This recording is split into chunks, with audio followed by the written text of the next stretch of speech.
Alors, je vais juste dire un mot ou deux ici, mais si tantôt dans la prière, tu m'entendais mentionner que le chapitre 7 devient un peu comme pivotal, c'est dans la réalité que par la suite, tu peux voir qu'on va sortir l'évangile d'Israël ou de Jérusalem.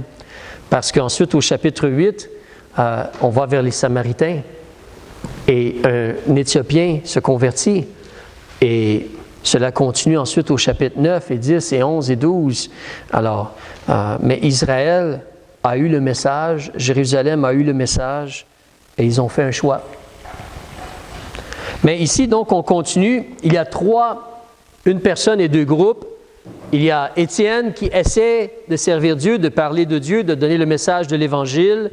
Il y a des personnes qui veulent disputer avec lui, ils veulent l'accuser, ils disent des choses fausses, ils vont même prendre des gens pour dire des choses fausses.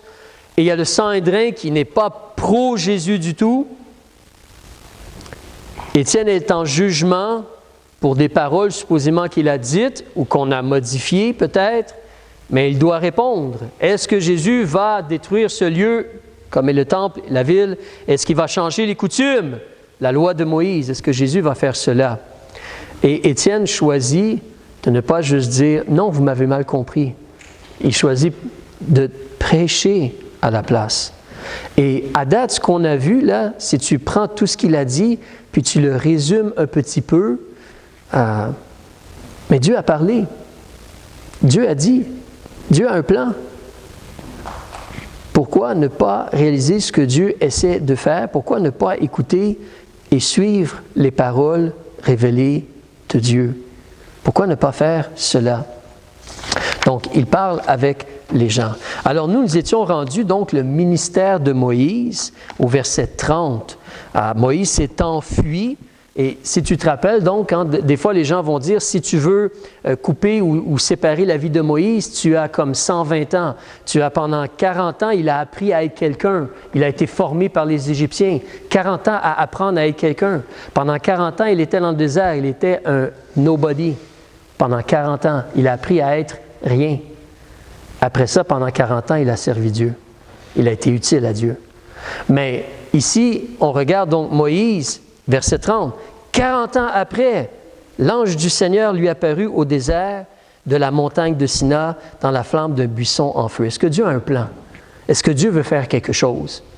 Oui, Dieu a un plan. Dieu veut faire quelque chose. Peut-être Moïse a été un peu trop vite, mais Dieu a un plan. Dieu veut faire quelque chose. Il veut libérer son peuple et être une lumière pour les nations.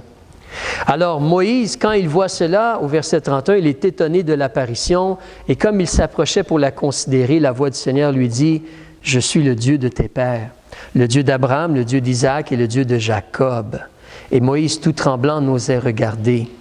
Le Seigneur lui a dit « Ôte les souliers de tes pieds, car le lieu où tu es est une terre sainte. » Et Dieu lui dit « J'ai vu et considéré l'affliction de mon peuple. » En passant, Dieu voit l'affliction de tous les êtres humains.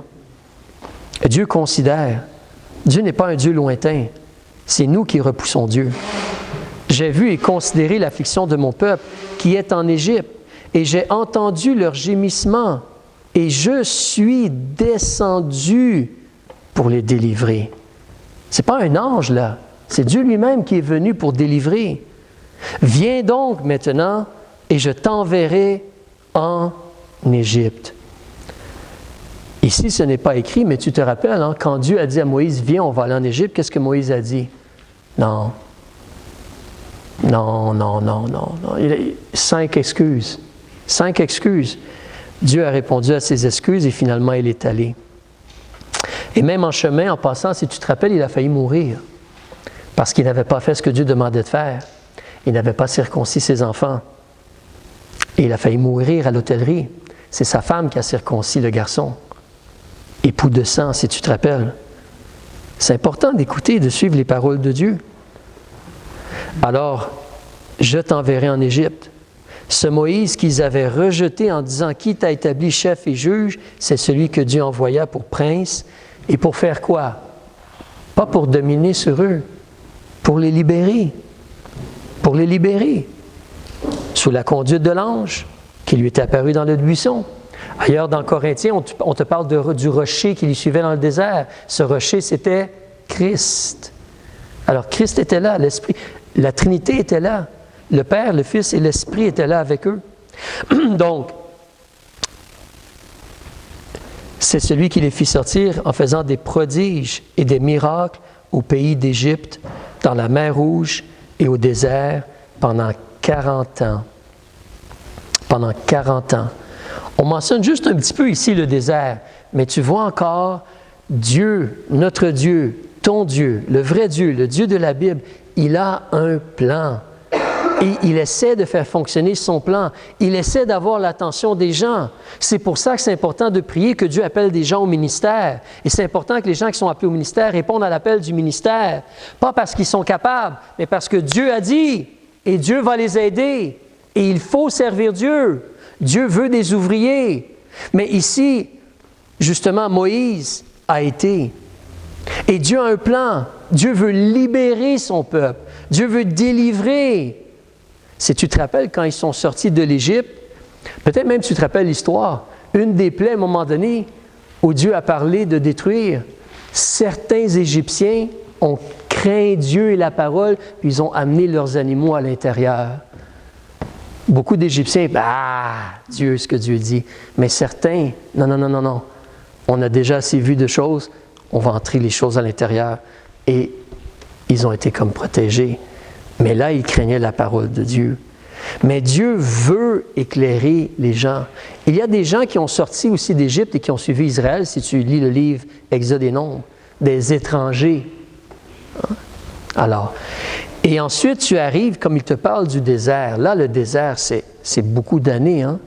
Mais tout ce qui s'est passé dans le désert, tout ce qui s'est passé, en réalité, une partie de l'histoire d'Israël n'aurait pas dû nécessairement exister si ils avaient eu foi et ils auraient choisi d'entrer dans la terre promise. Une partie du livre de Nombres n'existerait pas. Et le livre de Josué aurait été différent. Et tout cela. Mais les gens font des choix. Et Dieu ensuite choisit, on va en parler dans un instant. Mais tu vois le choix du peuple dans le désert. Quel était le problème? Tu sais, dans le désert, toi et moi, là, présentement, on marche par la foi. As-tu vu Dieu? As-tu entendu la voix de Dieu? J'espère que tu vas me dire non. As-tu entendu la voix de Dieu? Est-ce que Dieu t'est apparu pendant la nuit? J'espère que tu vas me dire non. Mais Israël avait la colonne de nuée visiblement devant eux, qui était une colonne de feu la nuit. Ils ne pouvaient pas dire « Je ne sais pas si Dieu existe ». Les manifestations, les démonstrations de la puissance de Dieu. Et Dieu leur disait « C'est ça qu'on fait ». Et qu'est-ce qu'ils ont? Comment est-ce qu'ils ont agi? Ils n'ont pas écouté Dieu, ils n'ont pas fait ce que Dieu disait, ils ont voulu faire autre chose. Même, tu te rappelles, quand ils avançaient un peu, dès qu'il y avait un problème, c'était la faute de Moïse, et c'était parce que Moïse et Dieu voulaient les tuer dans le désert. C'était à cause de ça. Vois-tu comment les gens sont mélangés, des fois trompés? C'est incroyable, hein? Dieu veut juste les bénir, Dieu a un plan pour eux, mais non, il veut mon mal. Il veut mon mal. Non, l'épreuve, elle est là pour notre foi, pour qu'on apprenne à faire confiance en Dieu et voir que ses paroles sont véritables et qu'il est digne de confiance. Je continue au verset 37. C'est ce Moïse qui a dit aux enfants d'Israël, « Le Seigneur votre Dieu vous suscitera un prophète comme moi d'entre vos frères. Écoutez-le. » Il parlait de Jésus qui devait venir. Il les a avertis donc sur cela. Et nous, on est rendus dans le temps où Jésus est venu. Et il a dit, Moïse a parlé de moi. Et qu'est-ce qu'Israël a fait? On ne veut pas écouter. On ne veut pas savoir. On ne veut pas cela. Certains ont cru. Amen. Tu m'as entendu le dire, mais souvent quand je témoigne aux gens, quand j'évangélise aux gens, je vais dire aux individus devant moi, tu sais, considère, tous ceux qui ont été voir Jésus pour demander de l'aide, pour demander d'être guéris ou demander de l'aide à quelque chose, ils ont tous été aidés. Ils ont tous été aidés. Mais tous ceux qui n'ont pas été à Jésus et qui n'ont rien demandé à Jésus, ils n'ont tous rien eu. Ils ont tous rien eu aussi. Parce qu'ils ont choisi de ne pas espérer, de ne pas aller vers, de ne pas croire en Jésus. Mais les apôtres et d'autres ont cru. Il y a plein de gens qui se sont convertis au début de Actes des apôtres. Mais là, c'est les chefs religieux et d'autres gens d'une synagogue. Ils ont un choix à prendre. On continue au verset 38, on te dit, c'est lui, Moïse, qui lors de l'assemblée dans le désert s'entretenait avec l'ange qui lui parlait sur la montagne de Sina. Et avec nos pères, qui reçut des paroles de vie pour nous les donner. Et le verset 39, c'est comme un résumé. Nos pères ne voulurent point lui obéir, mais ils l'ont rejeté et sont retournés dans leur cœur en Égypte. C'est triste. Pourquoi ils ont fait cela? Donc, si un Israélite se met devant Étienne et dit « Est-ce que c'est vrai que tu vas changer la loi de Moïse? » Mais toi, est-ce que tu l'obéis, la loi de Moïse? Toi, est-ce que tu suis la parole de Dieu? Nos pères n'ont même pas obéi dans le désert. Toi, est-ce que tu suis les paroles de Dieu? Mais nos pères ne voulurent point lui obéir, disant à Aaron, « Fais-nous des dieux qui marchent devant nous, car pour ce Moïse qui nous a tirés du pays d'Égypte, nous ne savons ce qui lui est arrivé. » Ils ont fait un veau d'or en ces jours-là, et ils ont fait des sacrifices à l'idole, et se sont réjouis de l'ouvrage de leurs mains. Et Dieu a tout révélé, Dieu a dit sa façon de vivre, sa façon d'agir. Imagine, pendant que Moïse est sur la montagne, puis Dieu lui dit, voilà, puis là tu vas faire le tabernacle et tout cela, je vais habiter parmi vous, et je vais vous bénir. Pendant ce temps-là, eux sont en bas, puis vous êtes peut-être comme moi je n'aime pas attendre. Moi, je n'aime pas rester à rien faire. Moi, me tourner les pouces, c'est pas mon sport préféré. Donc, mais ils sont là, puis Moïse, qu'est-ce qu'il fait Moïse? Il est où ce Moïse? Bon, on va faire plan B. Aaron, fais-nous un Dieu, s'il te plaît. On a été délivrés de l'Égypte, ça prend une image. Ça prend une image, hein? Tout le monde fait cela. Ça prend une image. Dans ce temps-là, ça prend une image de Dieu. Alors, fais-nous un Dieu, Aaron. Alors, donnez-moi votre or. Aaron fait un Dieu. On fait la fête à Dieu maintenant. Et là, Dieu parle à Moïse, hein, ton peuple s'est détourné. Malheureusement, tristement. On continue au verset 42. Excusez-moi. En passant, à date, le sermon est assez long, n'est-ce pas? Nous, on le lit un peu vite, là, mais peut-être qu'Étienne, ça fait déjà comme 40 minutes qu'il parle au chef. C'est un assez long sermon, hein? Alors, et c'est toujours les mêmes vérités qui reviennent. Pas écouter, pas obéir, pas faire ce que Dieu demande. Dieu essaie de faire quelque chose. Dieu a révélé ses paroles. Dieu a dit son plan. Mais les gens n'obéissent pas. Abraham a obéi, quelques-uns, hein? Isaac, d'autres personnes, Joseph, d'autres personnes. Il y a des gens dans le désert, Josué, Caleb, il y en a d'autres. Il y a des gens qui ont obéi. Mais généralement, les gens n'écoutent pas. Et tu sais, d'une certaine façon, eux sont là, puis c'est beau le temple, hein? C'est beau le temple, et on a la loi de Moïse, mais est-ce qu'on reçoit vraiment Dieu et ses paroles et son plan? Et toi et moi, où est-ce qu'on est dans notre vie? Est-ce que nous, vraiment, on reçoit les paroles de Dieu dans notre vie? Et est-ce qu'on suit les paroles de Dieu et le plan de Dieu dans notre vie? Où est-ce que nous, on serait si on parlerait de l'histoire, là, de notre histoire? Alors, verset 42, on te dit justement, voilà ce que je mentionnais tantôt, ils ont fait un choix. Ils ont choisi de se faire un Dieu. Et on te dit au verset 42 que Dieu s'est détourné d'eux et les a livrés au culte de l'armée du ciel. Comme il est écrit dans le livre des prophètes, « Maison d'Israël, est-ce à moi que vous avez offert des victimes et des sacrifices durant 40 ans au désert?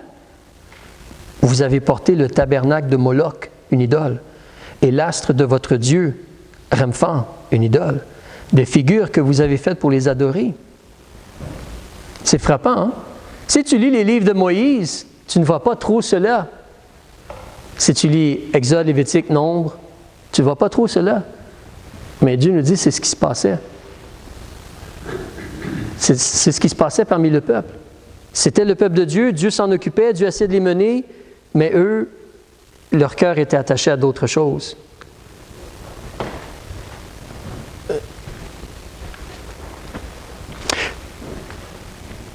On on doit considérer, le salut, c'est un choix du cœur. Ce n'est pas juste une parole répétée en l'air. On croit du cœur pour obtenir la justice et l'on fait confession de la bouche pour le salut. On doit sanctifier le Seigneur dans notre cœur, la Bible dit. Quel pourcentage de ton cœur est-ce que Dieu a? Tu le démontres par le pourcentage d'obéissance à la parole de Dieu. Il n'y a personne de parfait. Même Moïse, tu te rappelles, il a frappé la roche 2 fois, il a péché. Il n'y a personne de parfait. Mais ici, tu vois le danger. Eux, ils ont choisi de se faire une idole, ils ont choisi de regarder vers les idoles et Dieu s'est détourné d'eux. Imagine la perte. Dieu se détourne de toi. Je parlais avec des enfants dernièrement, avec mes enfants, puis on parlait d'avoir des enfants, puis tout cela. Et dans la conversation, j'ai dit à un moment donné ceci, de façon simple, j'ai dit, dans la Bible, ça dit que les enfants sont un héritage, sont comme une bénédiction de Dieu. Alors pourquoi tu as eu autant d'enfants que cela, papa? Bien, Dieu dit que les enfants sont une bénédiction. Alors j'ai dit, Dieu, ne me bénis pas trop, s'il te plaît. Ne me bénis pas trop, s'il te plaît, Dieu.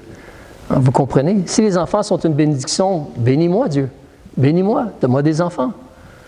Alors, mais on veut être béni par Dieu. On veut que Dieu soit avec nous.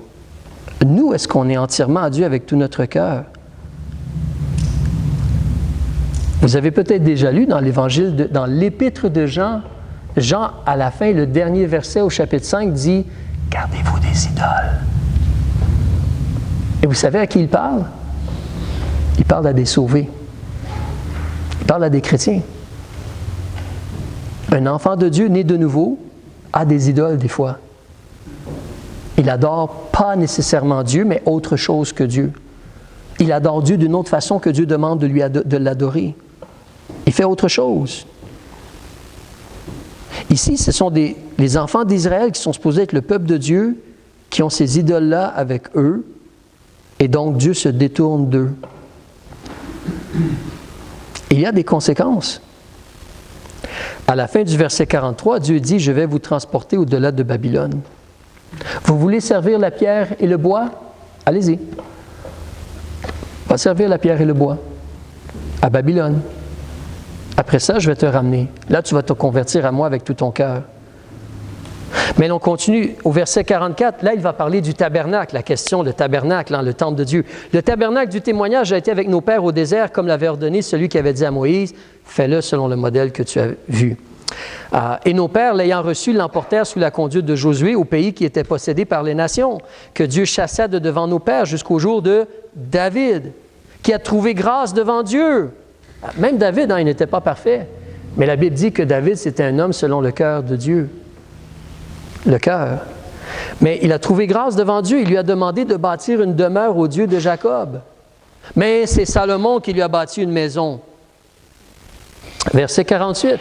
Toutefois, parlant de temple, ou de maison, ou de détruire le temple, le Très-Haut n'habite point dans des temples faits par la main des hommes, comme le prophète le dit. Le ciel est mon trône, et la terre le marchepied de mes pieds. Quelle maison me bâtirez-vous, dit le Seigneur, ou quel sera le lieu de mon repos? Ma main n'a-t-elle pas fait toutes ces choses?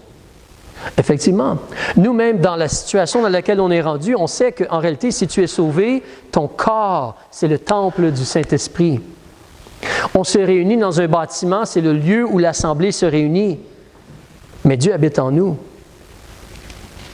Dieu marche avec nous. Amen. En réalité, si tu regardes, garde ton doigt ici, recule dans l'Évangile de Marc, s'il te plaît. Tu as lu ceci, mais je veux juste que tu te demandes de mettre tes yeux sur cela. Pour les Juifs, le temple, là, c'était vraiment... Ils étaient attachés à leur temple, et pas nécessairement de la bonne façon. Mais Marc, chapitre 13, tu te rappelles quand les disciples ont parlé à Jésus, « Regarde le temple ». Alors, au chapitre 13, en Marc, verset 1, « Comme Jésus sortait du temple, un de ses disciples lui dit, « Maître, regarde, quelle pierre, quel bâtiment ! Hein, c'est un joyau, c'est sublime. » Et Jésus lui dit, « Ces grands bâtiments, il ne restera pas pierre sur pierre qui ne soit renversé. » Si tu veux venir voir, moi je me dirige vers Ézéchiel, je vais te montrer un autre petit verset ici, au chapitre 24 en Ézéchiel. C'est un livre qu'on ne lit pas souvent, je te donne la page, c'est la page 1028. Sinon, Ézéchiel, chapitre 24, quand ils ont été déportés, Dieu dit ceci concernant l'attitude des Juifs envers le temple. Chapitre 24, verset 21. « Dis à la maison d'Israël, ainsi a dit le Seigneur l'Éternel, voici, je vais profaner mon sanctuaire, l'orgueil de votre puissance, les délices de vos yeux, l'affection de votre âme, et vos fils et vos filles que vous avez laissés tomberont par l'épée. » Imaginez si dans le cœur ou dans la tête, dans la pensée d'un Juif, c'est comme « Hey, regarde, on a le temple de Dieu, nous. Nous, on a le temple de Dieu. On est spécial, on a le temple de Dieu, nous. »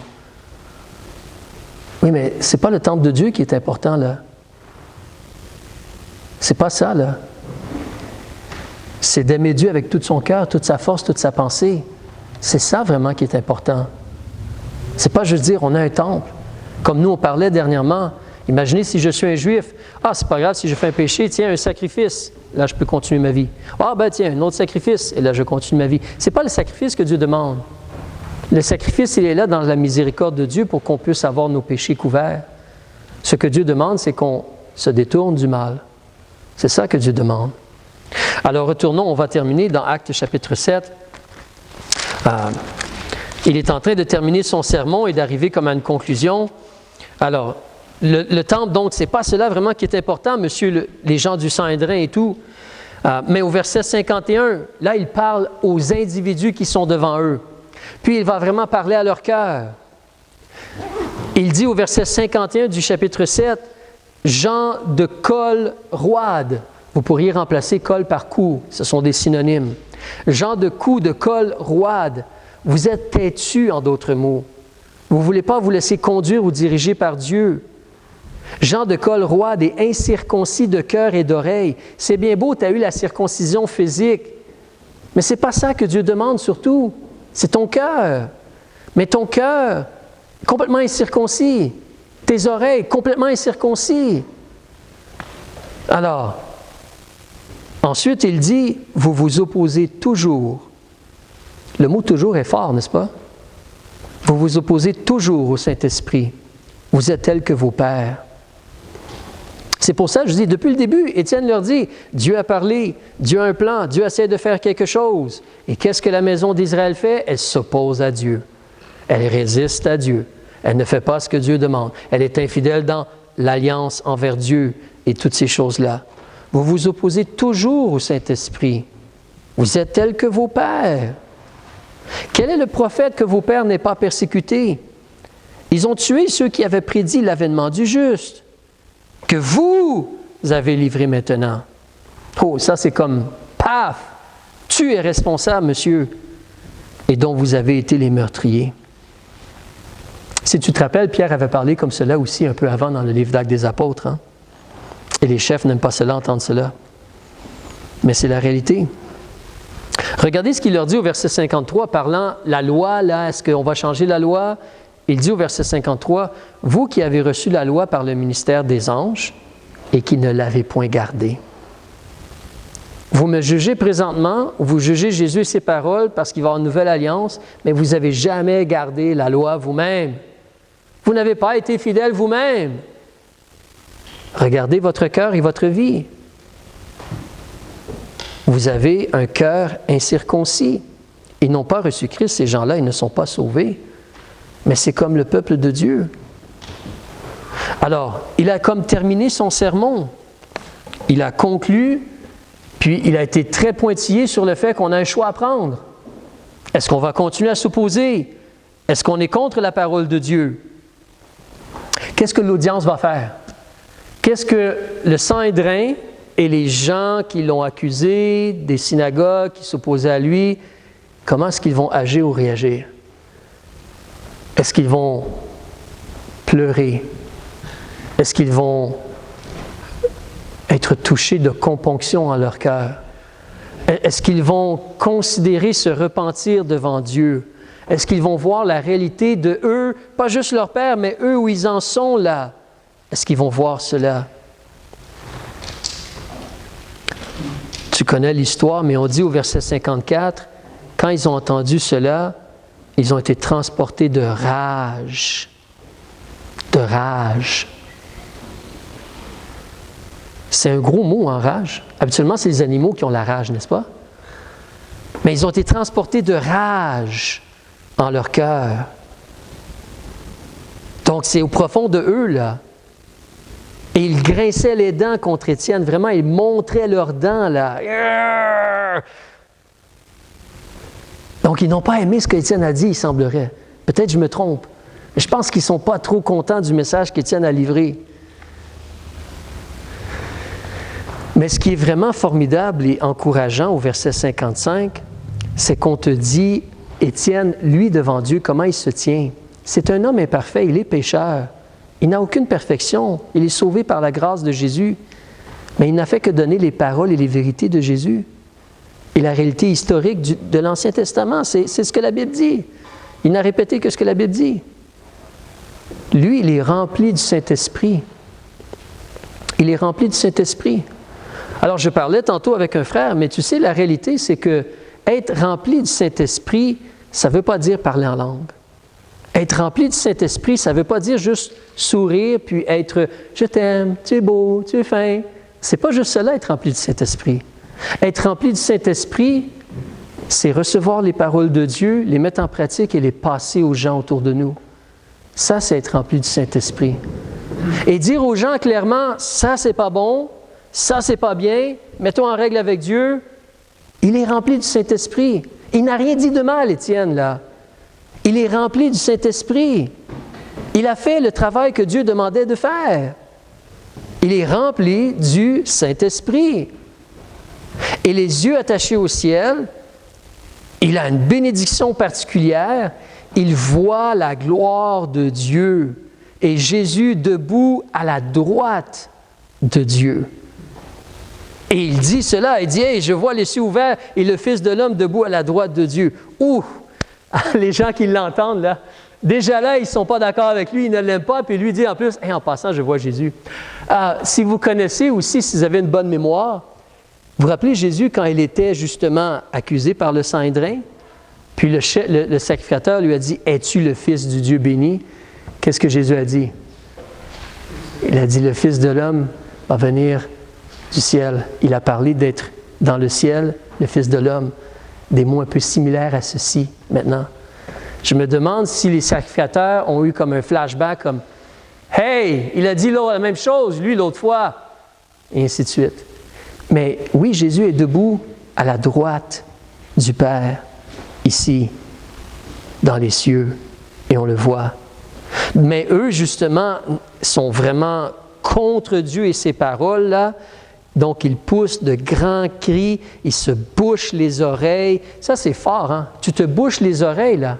Tu te bouches les oreilles.